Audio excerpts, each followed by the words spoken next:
Ecomobility première.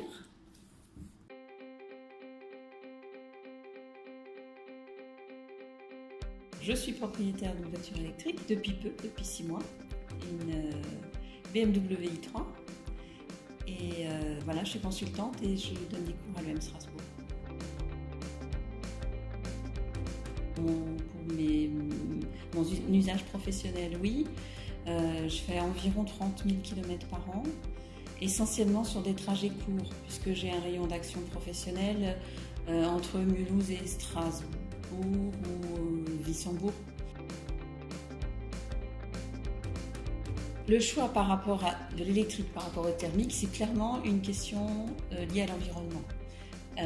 Et au fait que ça me faisait mal au cœur de faire tous mes 30 000 km avec une voiture diesel qui pollue. Après, le choix entre l'hybride et le tout électrique, c'est plus un choix dicté par des raisons fiscales.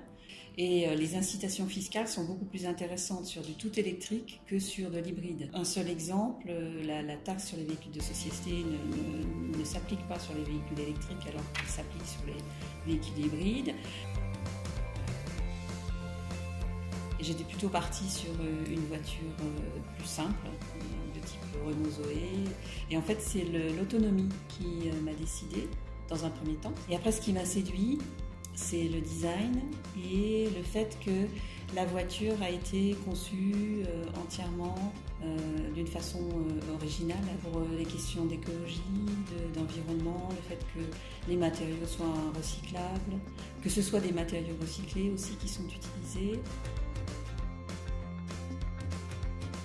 Ah oui, oui, ça je peux vous dire oui. Au niveau de l'entretien, on a un entretien tous les 2 ans au lieu d'un entretien tous les 6 mois, en fonction du nombre de kilomètres bien sûr. Et je dirais une recharge complète me coûte entre 1,50 € et 2 € en fonction de l'endroit où je recharge. Je suis peut-être plus consciente de ma vitesse et de l'utilisation de la vitesse et de la façon dont vous pouvez faire varier la charge en fonction de paramètres comme l'utilisation de la vitesse, du chauffage, etc. Du coup, je suis beaucoup plus attentive. Le principal avantage, c'est la non-pollution, le fait qu'on est dans des voitures qui sont beaucoup plus propres.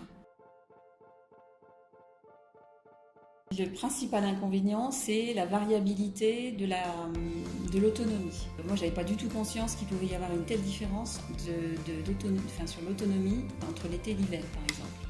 Donc, les 280 km que je faisais tranquillement en été se sont transformés en 175 en plein hiver à -10. Donc là, ça peut poser problème.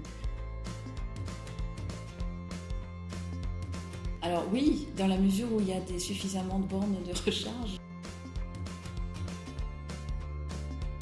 Normalement oui, je viendrai, vous pouvez compter sur moi.